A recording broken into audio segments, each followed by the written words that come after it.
성도님들, 우리 장년 여러분들에게 주신 하나님 말씀 같이 보도록 하겠습니다. 여호수아서 17장 1절에서 6절 말씀입니다. 여호수아 17장 1절에서 6절 말씀입니다. 우리 교회는 하나님 말씀 받을 때 모두가 일어나서 받는데요, 우리 어린 예배에서 보신 것처럼 우리 지금도 주시는 우리 하나님 말씀 다 같이 일어나서 받도록 하겠습니다. 다 같이 일어나서 한 절씩 교독하고 마지막 6절은 합독하도록 하겠습니다. 제가 먼저 여호수아 17장 1절 먼저 읽겠습니다. 므낫세 지파를 위하여 제비 뽑은 것은 이러하니라. 므낫세는 요셉의 장자였고 므낫세의 장자 마길은 길르앗의 아버지라. 그는 용사였기 때문에 길르앗과 바산을 받았으므로 므낫세의 남은 자손을 위하여 그들의 가족대로 제비를 뽑았는데 그들은 곧 아비에셀의 자손과 헬렉의 자손과 아스리엘의 자손과 세겜의 자손과 헤벨의 자손과 스미다의 자손이니 그들의 가족대로 요셉의 아들 므낫세의 남자 자손들이며 헤벨의 아들 길르앗의 손자 마길의 증손 므낫세의 현손 슬로브앗은 아들이 없고 딸뿐이요 그 딸들의 이름은 말라와 노아와 호글라와 밀가와 디르사라. 그들이 제사장 엘르아살과 눈의 아들 여호수아와 지도자들 앞에 나와서 말하기를 여호와께서 모세에게 명령하사 우리 형제 중에서 우리에게 기업을 주라 하셨다 하매 여호와의 명령을 따라 그들에게 그들의 아버지 형제들 중에서 기업을 주므로 요단 동쪽 길르앗과 바산 외에 므낫세에게 10분깃이 돌아갔으니 6절 우리 함께 읽겠습니다.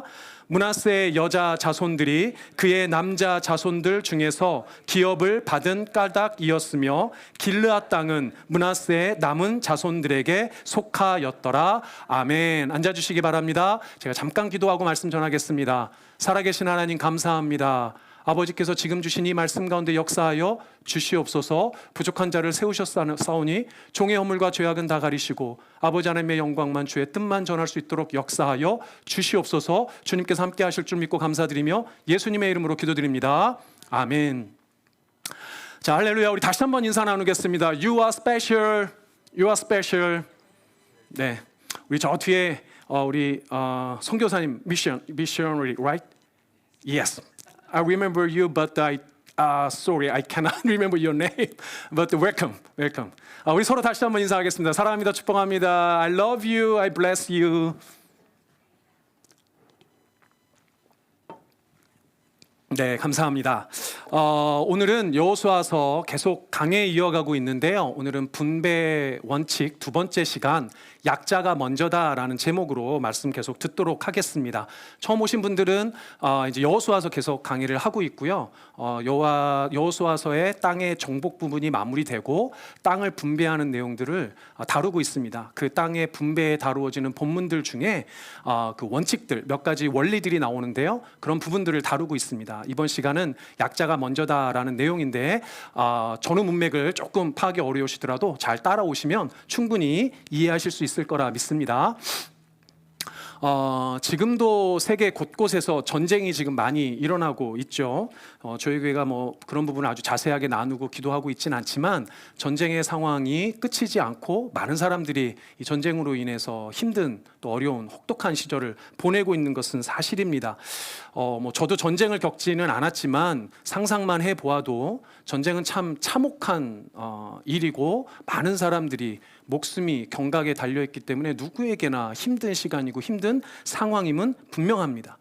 근데 가장 그 전쟁의 상황 중에 가장 참혹하고 어려운 사람들이 누굴까요? 당연히 나이가 많으신 어르신분들이라든가 어린 아이들 혹은 여자분들이 될 겁니다. 그런 의미에서 이 땅에 지금도 일어나고 있는 전쟁은 반드시 멈췄으면 좋겠고 하나님 은혜 주셔서 지금 전쟁들이 빨리 멈추기를 소망합니다. 그런데 우리가 성경의 여호수아서를 계속 읽으면서도 여호수아서는 사실 전쟁을 다루고 있는 성경책이잖아요. 우리가 전쟁에 대한 스토리를 문자로만 읽어서 어떤 감이 조금 안 올 수 있지만 조금 상상을 해보면 사실 고대의 전쟁은 예전에도 한번 말씀드린 것처럼 어떻게 생각하면 지금보다도 훨씬 더 참혹한 전쟁이었을 가능성이 큽니다. 많은 사람들이 전쟁에 승자하면 기뻐할 수 있지만 여러분들 뒤집어 생각해 보면 패자가 되었던 승자가 되었던 전쟁은 누구에게나 큰 상처를 남기게 마련이죠. 특별히 그 전쟁의 후유증은 누가 되었든지 그 시대의 약자들, 말씀드린 노약자들, 어린이들, 여인들이 많이 겪게 됩니다. 특별히 고대 근동에서 승리를 거두게 되면 승리자들이 땅과 전리품을 나누게 되는데요. 그것도 다 누구 중심이냐면 남자들을 중심으로 이루어지게 돼 있습니다. 그래서 오늘 우리가 읽은 땅의 분배 사건도 가만히 보게 되면 여호수아서를 통해서 땅의 분배도 이스라엘의 지파들 중 남자들을 중심으로 이루어지고 있다는 것을 알 수가 있습니다. 그런데 오늘 우리가 읽은 본문을 보면 좀 독특한 대목이 등장을 해요. 눈을 씻고 다시 쳐다보아도 눈이 땡그레질 만한 대목이 등장한다는 거죠. 왜냐하면 여자들에게 땅이 분배가 됩니다. 그리고 오늘 읽지 않았지만 분배의 기록을 여러 군데 좀 살펴보다 보면 독특한 장면들이 몇 군데가 있는데 그 중에 하나가 땅의 분배의 기록의 거의 끝부분에 가면 살인자들을 위한 도피성을 마련하는 장면을 또 볼 수가 있어요. 이 장면도 독특한 기록의 그 내용인데요. 이런 땅의 분배에 이런 그 기록들이 왜 있는지, 이런 것들이 어떤 의미가 있는지를 오늘 좀 살펴보려고 합니다. 말씀드린 대로 가나안 땅의 분배는 이스라엘의 12지파를 중심으로 땅의 분배가 이루어졌는데요. 오늘 본문을 보니까 그 12지파 중에도 어떤 지파에 해당하냐면 므낫세 지파에 대한 이야기가 나오고 있습니다. 1절이 이렇게 시작합니다.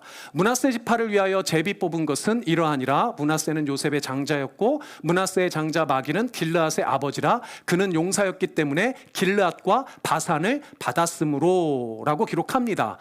므낫세는 여러분들 잘 아시는 창세기 마지막 부분의 주인공 역할을 했던 요셉의 두 아들, 우리가 흔히 에브라임, 므낫세 요 순서로 이야기를 하는데요. 사실은 요셉의 큰아들이 므낫세입니다. 그 므낫세 지파에게 땅을 분배를 하는데 므낫세 지파는 원래 요단강을 건너기 전 요단의 동편에서 이미 두 분깃의 땅을 받습니다. 그게 길르앗과 바산이거든요. 그리고 나서 므낫세 지파도 같이 가나안 땅, 요단의 서편이 가나안 땅을 정복하는데 참여를 하고 서편에도 땅을 분배받게 됩니다. 그게 2절의 내용입니다.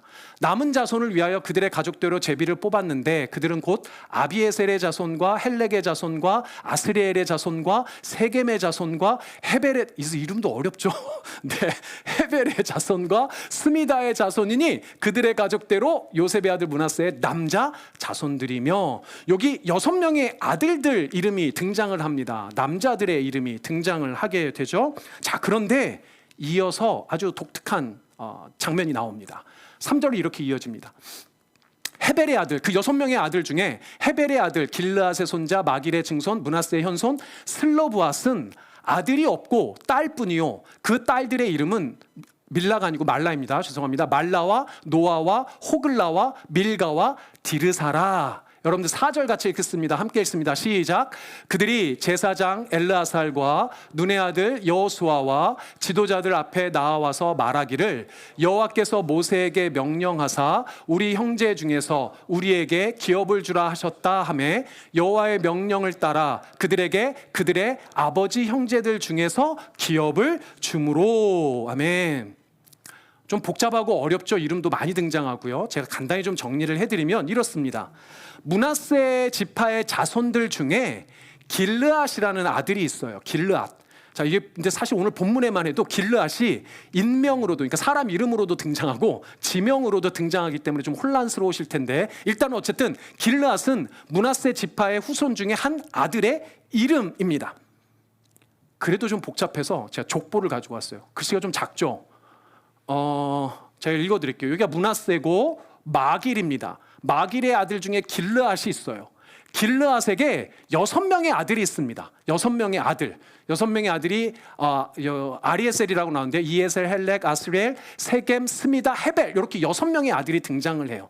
이렇게 6명의 아들에게 땅을 분배를 해주는 겁니다. 그럼 6명의 아들이니까 한 아들에게 한 분깃씩 하면 몇 분깃이 될까요? 6분깃이 되겠죠. 자, 그런데 그 중에서 여기 헤벨이라고 하는 사람이 있어요. 헤벨이라고 하는 사람. 이 헤벨이라고 하는 이 사람은 슬로브앗이라는 아들을 하나 낳았어요. 근데 이 슬로브앗은 외아들인데 이 슬로브앗은 아들이 없었습니다. 슬로브앗은 딸만 5을 남기고 그냥 빨리 죽어버렸어요. 그래서 헤벨의 손은 아들이 없고 딸만, 여자만 5이 남게 된 겁니다. 그래서 원래 헤벨의 자손도 땅 한 분깃을 받게 돼 있는데 슬로브앗의 딸들이 아들이 없어서 이야기를 하는 겁니다. 우리는 딸들밖에 없는데 우리에게도 땅을 주세요라고 이야기를 합니다. 근데 사실 이 부분은 4절 말씀 읽으신 대로 원래 가나안 전쟁이 시작되기 전에 모세를 통해서 하나님에게 슬로브앗의 딸들에게 땅을 분배해라라고 하는 명령의 말씀을 따라서 수행한 내용이 오늘 본문의 내용입니다. 그 약속은 여호수아가 그 약속을 그대로 이행한 거죠. 그런데요, 여러분들 이제 여기 볼까요? 여러분들 제가 한 번 아니라 여러 번 말씀드린 것처럼 고대 근동 사회에서 여자는 재산의 소유권이 없었어요. 이스라엘뿐만 아니라 고대 근동 사회에서는 여자에게 재산 소유권이 없었습니다. 재산 소유권만 없었던 게 아니죠. 여자는 사람 취급을 못 받았다고 말씀드렸습니다. 여자분들이 많은데 죄송합니다. 고대 근동 사회 얘기입니다. 고대 근동 사회에서 여인들은 노예 취급을 받았단 말이에요. 남자 없이는 따로 사람 취급도 받지 못했던 시대가 그 시대입니다. 그런데 오늘 본문에서 슬로브앗의 딸들은, 이 여인들은 심지어 땅을 분배받았어요. 사실 당시의 시대상으로 보면, 오늘 설교의 제목에 따라서 보면 철저한 약자들이 바로 여자들이에요. 당시 사회에서는 아주 철저한 약자가 여자들이란 말입니다. 재산 소유권도 없었고 스스로 살아갈 힘이 전혀 없었어요. 그래서 오늘 본문에 보니 그 여자들에게 땅을 분배했다는 그 사실은 아주 놀라운 기록입니다.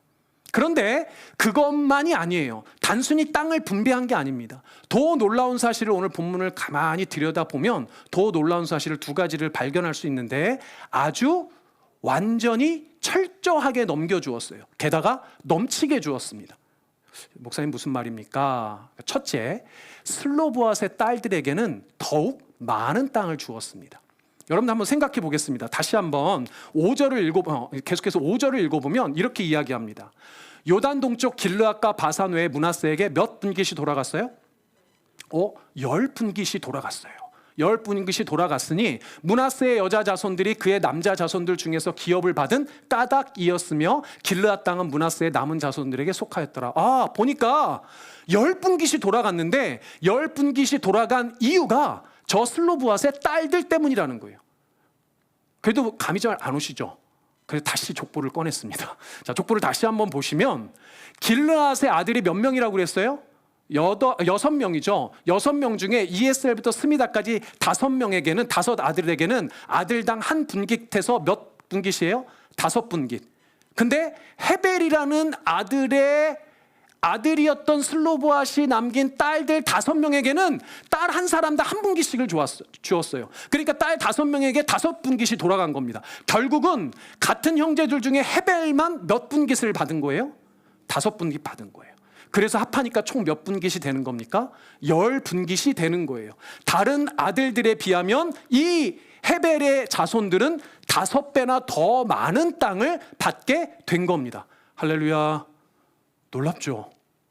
두 번째 더 놀라운 것은 이걸 슬로브앗의 딸들에게만 한 일이 아니라는 사실이에요. 슬로브앗의 딸들에게만이 아니라 모든 이스라엘의 여인들에게 준 하나님의 법이 되었어요. 오늘 본문에 그런 내용 없는데요. 없죠. 왜냐하면 민수기에 나와 있기 때문입니다. 민수기에 보면 여자들에 대한 재산 상속을 하나님이 아예 법으로 제정을 하셨어요. 민수기 27장 7절에 보면 이런 말씀이 나옵니다. 동일한 그 슬로브앗의 딸들에 대한 이야기가 약속된 부분인데요. 슬로브앗의 딸들의 말이 옳으니, 이거 하나님이 말씀하시는 겁니다. 슬로브앗의 딸들의 말이 옳으니 너는 반드시 그들의 아버지의 형제 중에서 그들에게 기업을 주어 받게 하되 그들의 아버지의 기업을 그들에게 돌릴 것이요. 그러니까 슬로브앗의 딸들에게 나중에 땅 차지하면 분깃으로 줘라, 그 얘기죠. 근데 여기서 끝나지 않습니다. 8절 여러분들 읽습니다. 같이 시작. 너는 이스라엘 자손에게 말하여 이르기를 사람이 죽고 아들이 없으면 그의 기업을 그의 딸에게 돌릴 것이요. 할렐루야. 세상에나. 사랑하는 여러분들, 지금 이 시대도요, 부모님 돌아가시고 나면 유산 상속 가지고 얼마나 많이들 싸웁니까? 특별히 한국 사회에서는 출가 외인이라고 그래서 딸에게는 동일하게 유산 상속할 수 없다라는 생각을 가지고 있는 사람이 여전히도 있단 말이에요. 그런데 무려 3,000년도 훨씬 더 된 그 그 옛날 옛적 고대 근동에서 이스라엘 백성에게는 하나님께서 딸들에게도 똑같이 유산상속을 하라고 법으로 제정해 주신 거예요. 여인분들의 얼굴은 할렐루야 놀렐루야 막 이렇게 하셔야 될 거. 여자분들의 표정이 이렇게 시큰둥해요. 사랑하는 여러분, 이미 몇천 년 전에 하나님께서는 이스라엘 백성 모두에게 야 딸들에게도 동일하게 유산상속해라고 법으로 제정하셨다는 겁니다. 할렐루야. 여자분들 두 손 들고 할렐루야. 할렐루야. 네. 놀라운 일 아닙니까? 사랑하는 여러분들, 놀라운 기록이에요. 이거 정말 놀라운 건데 전 깜짝 놀랐습니다. 처음 알았어요. 이걸 법으로 제정한 것까지는. 저도 매번 성경을 보지만 슬로바스의 딸들에 대한 이야기도 알고 있었지만 법으로 제정하셨다는 사실은 이번에 준비하면서 처음 알았단 말이에요. 사랑하는 여러분, 우리 하나님은 약자들을 먼저 생각하세요. 다시 한번요. 우리 하나님은 이 시대는 약자들을 외면하고 세상은 강자를 숭배하지만 우리 전능하신 하나님은 오히려 약자를 먼저 생각하신단 말이에요. 믿으시는 여러분들 되시길 바랍니다. 오늘 설교의 제목이 뭐라고 그랬습니까? 약자가 먼저다. 약자가 먼저란 말이에요. 근데 오늘 땅의 분배에 이게 원칙이 될 수 있는 이유는 이 한 장면뿐만이 아니기 때문입니다. 원칙이 되려면 적어도 예가 더 있어야 될 거 아니에요. 그 예가 바로 처음 말씀드린 도피성의 예입니다. 이 도피성은 여호수아 20장에 기록되어 있거든요. 조금 길지만 우리 본문을 같이 좀 보도록 하겠습니다. 20장 1절부터 6절까지입니다. 또 아까 전처럼 저랑 같이 교독하도록 하겠습니다. 1절 먼저 읽습니다. 여호와께서 여호수아에게 말씀하여 이르시되 이스라엘 자손에게 말하여 이르기를 내가 모세를 통하여 너희에게 말한 도피성들을 너희를 위해 정하여 부지 중에 실수로 사람을 죽인 자를 그리로 도망하게 하라. 이는 너희를 위해 피의 보복자를 피할 곳이니라. 이 성읍들 중에 하나에 도피하는 자는 그 성읍에 들어가는 문 어귀에 서서 그 성읍의 장로들의 귀에 자기의 사건을 말할 것이요 그들은 그를 성읍에 받아들여 한 곳을 주어 자기들 중에 거주하게 하고 피의 보복자가 그의 뒤를 따라온다 할지라도 그들은 그 살인자를 그의 손에 내주지 말지니 이는 본래 미워함이 없이 부지 중에 그의 이웃을 죽였습니다. 우리 함께 읽습니다. 그 살인자는 회중 앞에 서서 재판을 받기까지 또는 그 당시 대제사장이 죽기까지 그 성읍에 거주하다가 그 후에 그 살인자는 그 성읍 곧 자기가 도망하여 나온 자기 성읍 자기 집으로 돌아갈지니라 하라 하시니라. 아멘.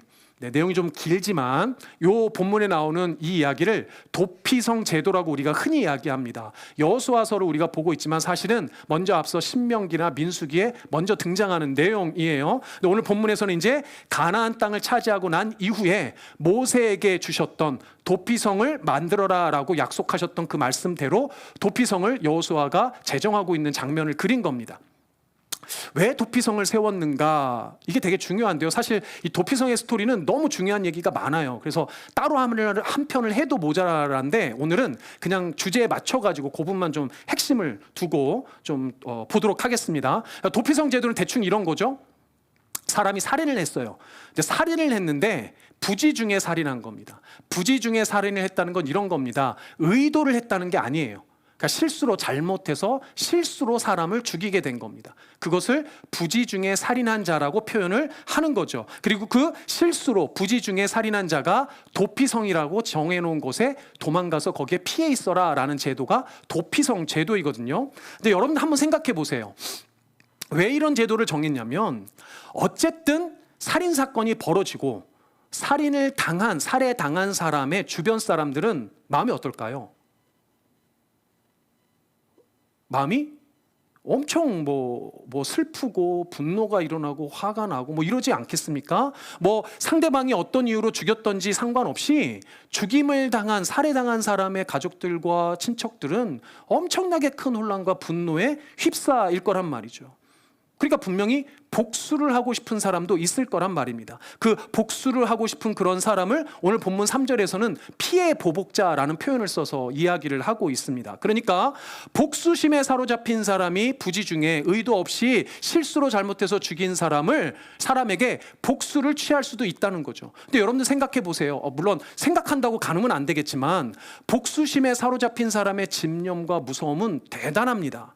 물론 저도 복수를 안 해봤기 때문에 잘은 모르겠지만 간접 경험은 좀 할 수 있죠. 한국 영화들 중에 물론 외국 영화들도 있겠지만 한국 영화 중에 복수 영화 시리즈로 유명한 감독이 있더라고요. 제가 뒤져보니까 누구냐면 박찬욱이라는 감독입니다. 박찬욱이라는 감독이 복수 3부작을 썼대요. 근데 각각의 영화 이름을 들으면 아실 겁니다. 복수 3부작의 첫 번째 영화가 복수는 나의 것. 아시는 분이 계시네요. 두 번째가 뭔가요? 올드보이.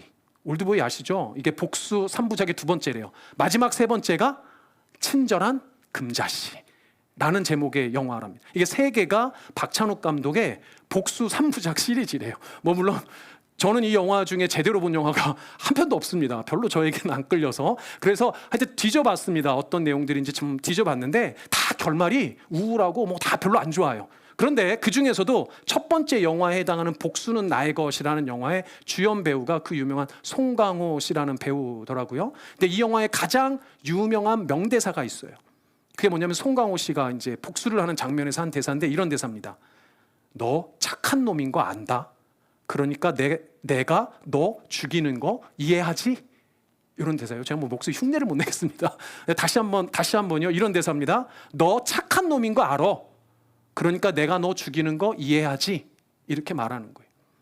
복수를 하는 장면에 상대방이 착한 사람인 거 알겠는데 그런데도 죽인다는 겁니다. 복수가 이만큼 무섭다는 거예요. 물론 디테일한 내용은 둘째치고 저는 지금 복수라는 것이 얼마나 무섭고 이 복수에 찬 사람이 얼마나 대단한 집념을 가지고 있는지를 설명하고 싶은 겁니다. 여러분들 더더군다나 복수가 무서운 건 결국은 복수는 누구도 망하는 길이에요. 자기 스스로도 망하는 길이에요.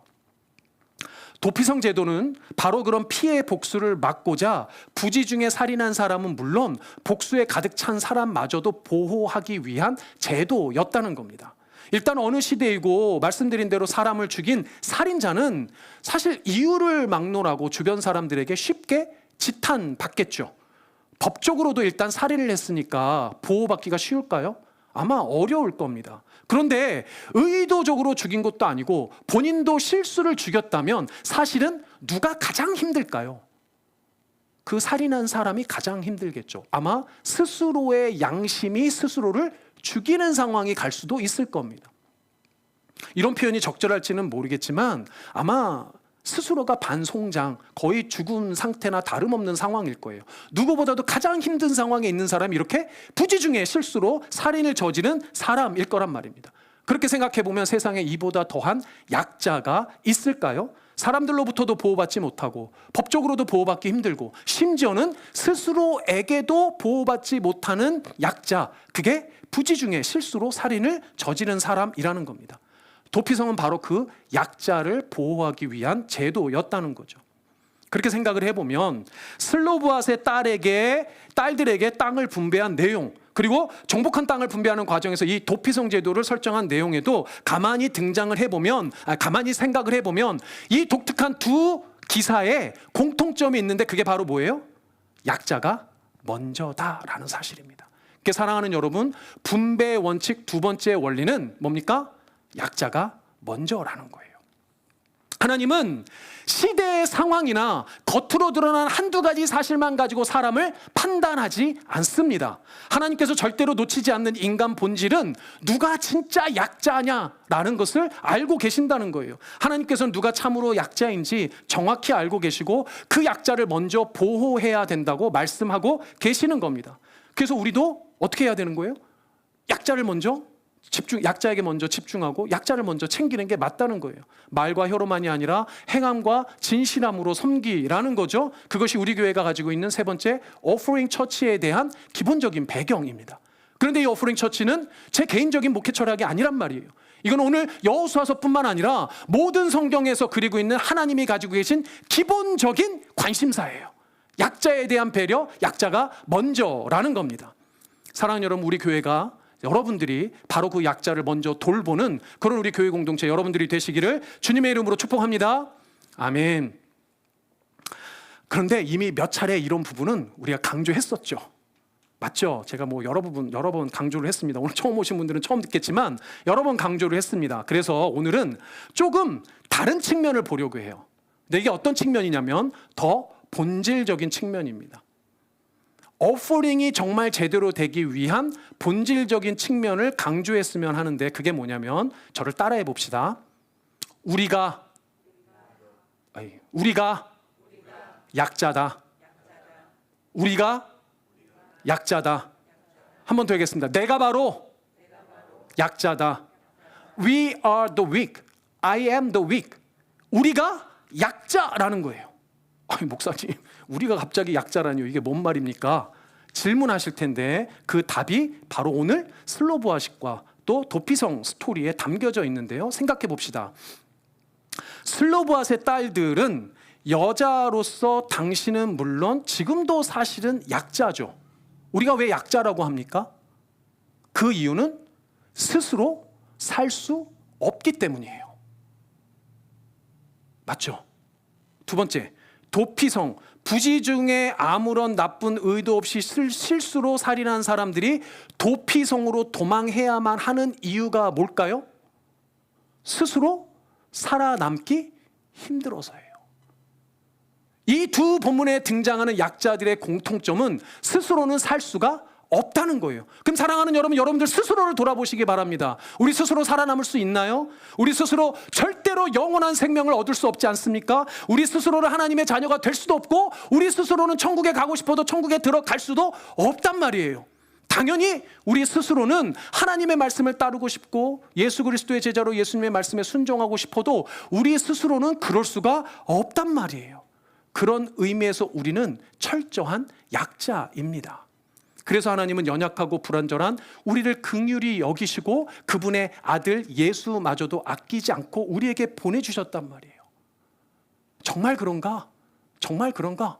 봤더니 오늘 본문 특별히 도피성 이야기에서 그 부분을 찾아볼 수 있습니다. 도피성 스토리의 6절에 보면 마지막에 이렇게 이야기합니다. 그 살인자는 회중 앞에 서서 재판을 받기까지 또는 그 당시 대제사장이 죽기까지 그 성읍에 거주하다가 그 후에 그 살인자는 그 성읍 곧 자기가 도망하여 나온 자기 성읍 자기 집으로 돌아갈지니라 하시니라. 아멘. 여러분들 이 본문을 자세히 보면 좀 이상합니다. 왜냐하면 도피성으로 피한 이 살인자가 드디어 도피성에서 벗어나서 자기 고향으로 원래로 돌아갈 수 있는 방법이 있어요. 그러니까 말하자면 죄가 없어지는 장면이 있어요. 그 방법이 뭐냐면 오늘 본문에 보니까 그 시대 당시에 대제사장이 죽으면 그 뒤에 풀려날 수 있다는 거예요. 그 여러분들 이상하지 않습니까? 그 당시에 대제사장이 죽고 사는 거하고 그 시대의 살인자가 그 살인의 죄를 면하는 거하고 도대체 뭔 상관이냔 말이에요.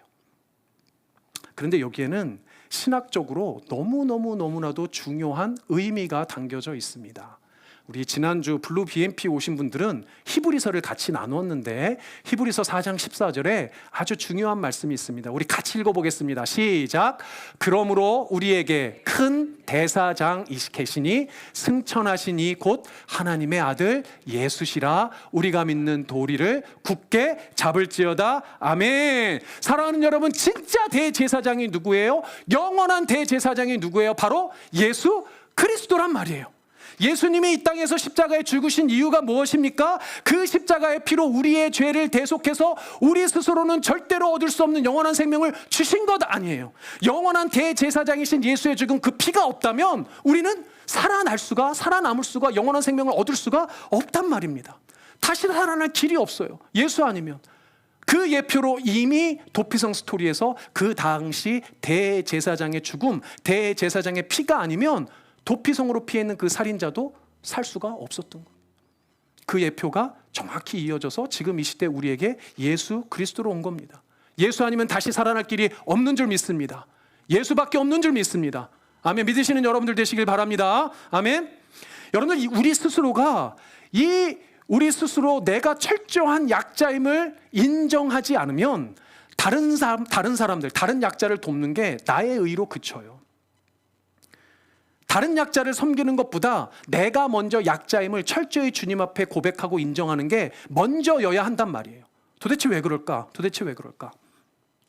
이게 중요한 내용입니다. 한국 교회 그 제자 훈련하는 모든 교회들, 뭐 한국 교회 큰 어떤 목회자님들 사이에서 또 교회 큰 어른이신 은보 옥하는 목사님이라는 분이 계세요. 사랑의 교회를 개척하시고 지금의 사랑의 교회가 있게 하신 분인데, 이분이 쓴 유명한 제자 훈련 책이 평신도를 깨운다라는 책입니다. 우리 제자 훈련 때 보고 있는 책인데, 그 평신도를 깨운다에 보면 옥하는 목사님이 예수님의 제자를 세 가지 정체성을 표현을 해요. 예수님의 제자는 이런 정체성이 있어 라고 이야기를 하시는데, 그 첫 번째 정체성이 뭐냐면 인격적 위탁자예요. 전적인 위탁자. 이게 무슨 말인가? 이런 얘기입니다. 하나님만을 전적으로 의존하는 것을 의미해요. 그리고 하나님만을 전적으로 의존한다는 건 나는 안 된다라는 자기 포기의 선언이 담겨져 있습니다. 그러니까 나는 철저한 주님 앞에 약자입니다 라는 고백은 나로서는 도저히 할 수 없습니다, 나는 안 됩니다 라는 나의 포기, 자기 포기의 선언이 담겨져 있다는 거예요. 내가 가진 지난 모든 옛사람, 내가 가진 모든 옛 욕정들, 내가 가진 옛사람의 모든 것들을 포기하지 않으면 예수의 제자가 될 수 없다는 겁니다. 전적으로 하나님을 의존한다는 건 나 자신을 완전히 포기한다는 거예요. 왜 전적으로 하나님을 의존해야 됩니까? 내 힘으로 좀 하면 안 됩니까? 나도 잘하는 거 있는데. 왜 하나님을 철저히 의존해야 됩니까? 두 가지 이유 때문에 그렇습니다. 첫 번째는 그것이 참된 하나님의 자녀 예수 그리스도의 제자에게서 반드시 나타나는 특징이기 때문에 그래요.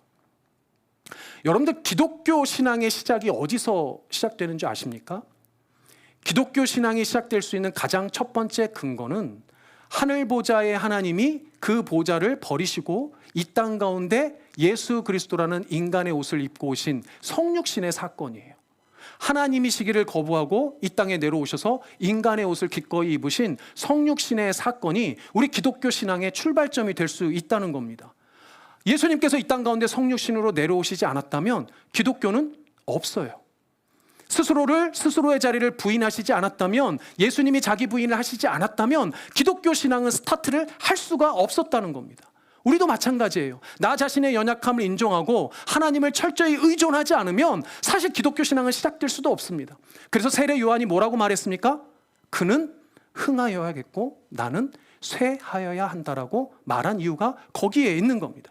두 번째는 뭡니까? 둘째는 그래야 나도 살고 다른 사람도 살릴 수 있기 때문이에요. 제 딸이 있는데요. 지금은 이제 다 컸지만 제 딸이 어렸을 때 한 4, 5살, 5살, 6살 막 요맘때쯤에 우리 딸이 진짜 무서울 때가 있었습니다. 언제가 무서웠을까요? 주방에서 일하는 엄마를 돕겠다고 식칼을 들었을 때 제 딸이 정말 무섭더라고요. 왜 무섭습니까? 그 식칼을 쓸 수 있는 애예요? 쓸 수 없는 애예요? 쓸 수 없는 애잖아요. 아직 음식을 만들어서 먹여 살려주시는 분이 엄마라는 사실을 인정하지 않고 나도 해보겠다고 어린 애가 식칼 들고 설치면 무서울까요? 안 무서울까요? 무섭죠. 왜 무서워요? 그 아이도 상할 수 있고 그 주변도 상할 수 있기 때문이지 않습니까? 자기 자신도 살 수 없고 다른 사람도 위험에 빠뜨리기 때문이지 않아요? 그래서요, 목회하시는 선배님들이 처음에 저희 신대원에서 공부할 때 이런 얘기 종종 하세요. 막상 교회하면 가장 힘든 성도들이 어떤 성도들이냐 이렇게 얘기를 하시면서 자기 자신이 어떤 상태인지 모르고 온 동네방네 휘젓고 다니는 성도님들이 가장 힘들고 위험하다는 거예요. 내가 할 수 있어! 심지어는 내가 해야 한다라고 자기 주장이 너무 강한 성도님들 간혹 계시잖아요. 그런 분들이 돕는 게 아니라 오히려 힘들게 하시는 분들이 왕왕 있다는 겁니다. 그런데 그렇잖아요. 예수님을 믿게 되고 또 신앙생활을 시작하면 막 마음에 불이 생길 수 있단 말이에요. 그런데 여러분들 막 불이 생겨서 뭔가를 휘젓고 다니기 이전에 가장 먼저 철저하게 깨닫고 배워야 하는 게 뭘까요? 내가 할 수 있다가 아니라 나는 할 수 없다라는 것을 먼저 인정해야 한다는 겁니다. 그렇지 않으면 여전히 옛 사람의 교만이 너무도 쉽게 우리를 사로잡을 수 있다는 거예요. 그래서 예수님께서 마가복음에 보면 제자들에게 너희가 내 제자가 되려면 뭐 하라고 말씀하셨습니까? 자기를 부인하고 자기 십자가를 지라고 말씀하셨어요. 논리적인 순서가 어떻게 됩니까? 자기를 부인하고 자기 십자가를 지는 거예요. 그런데 성도님들 가운데 냉큼 뭐부터 지려고 하는 거예요? 십자가부터 지려고 하는 겁니다. 이게 좀 고민을 해봤어요. 어떤 예가 제일 좋을까? 이제 우리 교회 이런 분들이 없으시기 때문에 네. 그래서 좀 조심스럽지만 찬양팀이 가장 좋은 예인 것 같더라고요. 우리 교회는 뭐 우리 찬양팀에 그런 분들이 없어서 너무 좋은데, 어쨌든 찬양팀을 하려면요, 노래가 은사이든 뭐 악기가 은사이든 뭐가 이제 찬양에 걸맞는 은사가 있어야 찬양팀을 하는 거잖아요. 아니면 최소한 본인이 아직 좀 덜 다듬어졌으면 뭐가 돼야 됩니까? 열심히 연습을 해서 꼭 찬양팀에 설 수 있도록 해야 되는 거잖아요. 그런데 노래도 안 되고 악기도 안 돼. 게다가 열심히 연습도 안 해. 그런 사람이 찬양팀 할 수 있어요, 없어요? 이건 안 되는 겁니다. 왜? 자기가 노래도 안 되네, 나는 악기도 안 되네, 인정이 먼저 있어야 된다는 거예요. 그리고 안 되면 어떻게 해야 됩니까? 잘할 수 있도록 최선을 다해서 연습할 수 있어야죠. 뭐 그게 되든지 뭐가 돼야 그 다음에 찬양팀으로 서야 한다는 겁니다. 교회일이 다 마찬가지입니다. 교회 모두가 어떤 일들이든지 우리가 잘하는 부분이 있고 못하는 부분이 있다면 잘하는 부분을 가지고 하나님 앞에 봉사하는 걸 해야 된다는 거예요. 근데 놀랍게도 우리가 믿음을 갖고 신앙생활을 시작해서 내가 져야 할 십자가가 정확히 무엇인지를 판단하는 것까지도 파악하고 제대로 깨닫는 것까지도 시간이 걸린다는 거예요. 자기만 위험하면 모르겠지만 사실 주변까지도 위험해지고 때로는 교회도 쉽게 흔들릴 수 있기 때문에 자기 부인의, 내 자신의 포기가 먼저 선행되어져야만 한다는 겁니다. 그래야 우리가 에베소서 강의할 때 말씀드린 것처럼 마귀에게 틈을 주지 않는 거예요. 이 말씀 믿으시고 철저히 스스로 하나님 앞에 약자임을, 그래서 하나님을 전적으로 의존하지 않으면 안 된다는 자기 부인의 삶을 먼저 겪어내시는 여러분들 되시길 바랍니다. 아멘. 말씀 정리하겠습니다. 사랑하는 성도님들, 하나님에게는 약자가 먼저예요. 그런데 약자는 우리입니다. 여러분 한 사람 한 사람이 바로 약자예요. 전능하신 하나님께서는 그래서 약자인 여러분들이 먼저였습니다. 심지어는 그분의 아들 예수보다도 여러분들을 먼저 생각하셨어요. 그래서 이 땅 가운데 자기 아들 예수도 아끼지 아니하시고 보내주신 겁니다. 기독교의 신앙은 바로 거기에서 시작됩니다. 사실상 여기에 모인 여러분들 모두가 다 하나님의 부르심에 따라 우리 교회와 함께하면서 하나님이 주신 비전과 사명이 분명히 있습니다. 잘 감당해야겠죠. 그런데 아무리 좋은 일들, 아무리 많이 해내도 결국 섬기고 나누는 그 모든 일들에 대한 전제가 오늘 말씀이에요. 연약한 내 안의 옛사람이 끈질기게 붙들고 있는 그 교만함을 완전히 포기하지 않으면, 완전한 자기 부인이 이루어지지 않으면 결국은 우리의 의가 되고 나의 의가 된다는 겁니다. 하나님이 하시는 일이어야 되는데 내가 하는 일이 된다는 겁니다. 가나안 그 약속의 땅을 모두 다 정복하고 그 구원을 성취, 그리고 땅을 분배하는 모든 일들도 사실은 하나님이 하시는 일이라는 걸 우리가 믿지 않습니까? 지금 그 하나님의 말씀으로 정복되어야 할 내 삶의 자리는 사실은 하나님의 자리이지 내가 들어서서는 안 되는 자리인 겁니다. 그래서 내가 참으로 약하고 내 자신이 쇠하여 갈 때 아버지 하나님이 내 안에서 흥하고 주의 말씀이 흥하여 참된 하나님의 일이 여러분들의 삶의 자리에, 우리의 교회 가운데 이루어질 줄 믿습니다. 아멘. 그래서 오늘 결단의 찬양을, 이 찬양을 하려고 합니다. 우리 전에 한번 했었는데요, 약할 때 강함 되시네 라는 찬양을 다시 했으면 좋겠습니다. 이 찬양 하면서 하나님 저는 연약합니다. 하나님 저는 약해서 제 의가 너무 주님보다 앞섭니다. 그러니 아버지 하나님 저의 연약함을 주 앞에 고백하며 나아갑니다. 전능하신 하나님께서 나의 힘이 되어 주시옵소서. 하나님께서 나의 강함이 되어 주셔서 아버지 하나님의 일을 할 수 있도록 주님께서 역사하여 주시옵소서. 우리 그 마음으로 이 찬양 같이 하도록 하겠습니다. 약할 때 강함 되시네. 약할 때 강함 되시네. 나의 보배가 되신 주 나의 모든 것. 주 안에 있는 보물을, 주 안에 있는 보물을 나는 포기할 수 없네. 주 나의 우리 2절도 하겠습니다. 십자가 죄사하셨네. 십자가 죄사하셨네. 주님의 이름 찬양해. 주 나의 모든 것. 쓰러진 나를 세우고 쓰러진 나를 세우고 나의 빈 잔을 채우네. 주 나의 모든 예수 어린 양, 예수 어린 양, 존귀한 이름. 예수 어린 양, 예수 어린 양, 존귀. 우리 영어로도 함께 하겠습니다. Sing in English. Jesus Lamb of God, Jesus Lamb of God, holy is your name. Jesus Lamb of God, Jesus Lamb of God, holy.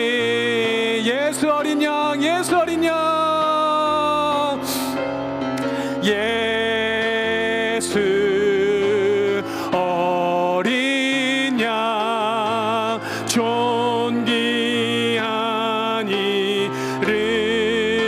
예수, 예수 어린 양, 존귀한 이름. 아멘.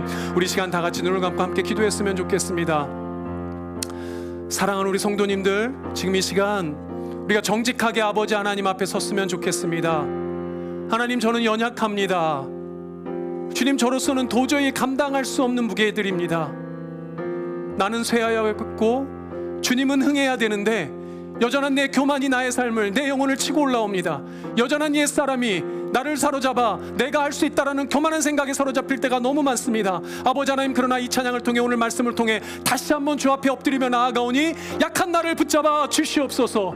나는 연약하오니 전능하신 하나님께서 내 삶을 주장하여 주시옵소서. 아버지 하나님, 약한 나를 통해서도 주님 일하실 줄 믿사오니 연약한 나를 주장하시고 붙잡아 주셔서 영원하신 아버지 하나님의 생명을 얻게 하시며 그 생명을 전하는 내가 될 수 있도록 하나님 역사하여 주시옵소서. 주님 앞에 정직한 마음으로 고백하며 나아가기를 소망합니다. 주님, 나는 연약합니다. 주님, 나는 할 수 없습니다. 주님, 내가 나를 포기하고 나를 부인하고 주님 앞에 나아가오니 전능하신 하나님이시여 내 삶에 역사하여 주셔서 나의 강함이 되어 주시옵소서. 내 삶을 통해서도 주의 일이 일어날 수 있도록 역사하여 주시옵소서. 우리 다 같이 이 시간 주여 한번 부르짖고 기도하며 나아가겠습니다. 주여,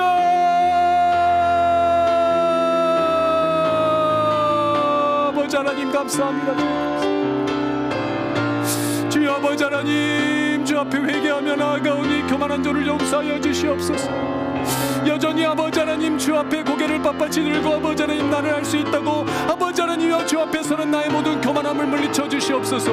아버지 하나님, 이 시간 주님 앞에 아버지 하나님이여 고백하고 인정하며 나아가오니 저는 할 수 없습니다. 저는 연약합니다. 전능하신 하나님이 아니면 할 수가 없습니다. 아버지 하나님, 용서하여 주시옵소서. 사랑하는 우리 성도님들을 불쌍히 여겨주시고 이 교회를 불쌍히 여겨주셔서 연약한 우리의 모습을 주님께서 사랑하여 주시고 긍휼히 여겨주셔서 아버지 하나님이여 전능하신 하나님이 역사할 수 있도록 주의 말씀에 흥하게 하는 놀라운 부흥의 역사를 우리가 맛볼 수 있도록 주님께서 역사하시고 함께하여 주시옵소서. 특별히 사랑하는 성도님들 가운데 참으로 연약한 성도님들이 있으니까 그들을 붙잡아 주시고 주장하여 주시옵소서. 전능하신 하나님을 만날 수 있게 인정하여 주시옵소서. 강하신 주님을 통해서 다시 한번 쓰러진 이들을 세워주시고 아버지 하나님을 통해 다시 한번 이들의 생명이 소속도록 주님께서 역사하여 주시옵소서.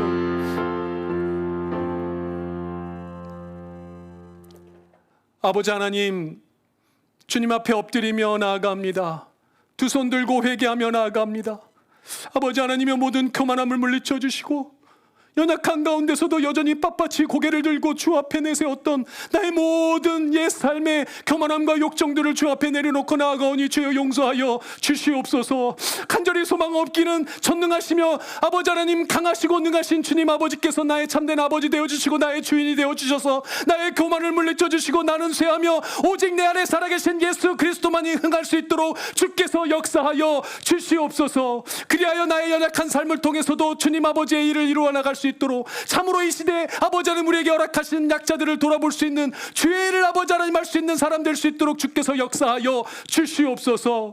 간절히 기도하오니 우리 사랑하는 성도님들 아버지 하나님 축복하여 주시고 이들의 연약함을 주님 붙잡아 주시옵소서. 이들의 아버지 하나님이여 연약함과 부족함과 교만함을 주님께서 긍휼히 여겨주시고 불쌍히 여겨주셔서 이들의 모든 삶의 자리 가운데 틈타는 악한 사단 마귀는 물리쳐 주시며 온전하고 능하시고 강하신 아버지 하나님께서 이들의 삶을 주장하여 주시고 이들의 아버지 하나님 주인 되어 주시옵소서. 강하신 주님께서 이들의 삶 가운데 역사하여 주셔서 이들의 모든 교만함은 이들의 옛삶은 아버지 하나님 부인되게 하시고 복이 되어지게 하시고 나는 새하고 아버지 하나님만이 흥하는 놀라운 은혜의 역사가 이들의 삶을 통해서 살아가는 불러진 한인교회를 통해서 이루어질 수 있도록 주님께서 함께하여 주시옵소서. 특별히 아버지 하나님 육신의 문제로 영혼의 문제로 아프고 신음하는 영혼들이 있습니까? 주님께서 찾아주셔서 전능하신 나사렛 예수 그리스도의 이름으로 치유하여 주시고 회복시켜 주시며 영원한 삶을 살아낼 수 있도록 주께서 역사하여 주시옵소서. 오늘 모든 예배 순서 가운데 주님께서 함께 하신 줄 믿습니다. 이 말씀 붙들고 저 세상으로 나가는 우리 사랑하는 성도님들의 걸음걸음마다 함께하여 주시고 주의 아버지 하나님 놀라운 말씀의 흥왕의 역사가 일어날 수 있는 삶의 자리가 될 수 있도록 주님께서 역사하여 주시옵소서. 특별히 처음 이 예배 자리에 나온 모든 성도님들 주님께서 불러주신 줄 믿사오니 이 말씀 통해서 다시 한번 세워주시고 주 앞에 나아갈 수 있도록 주께서 역사하여 주시옵소서. 주님께서 함께하여 주실 줄 믿고 감사드리며 예수님의 이름으로 기도드립니다. 축도하겠습니다.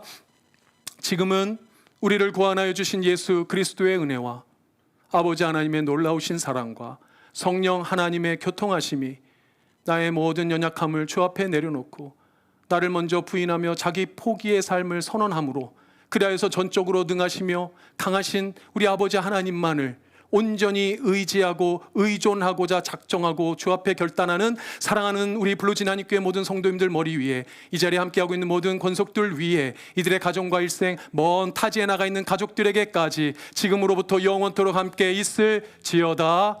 아멘.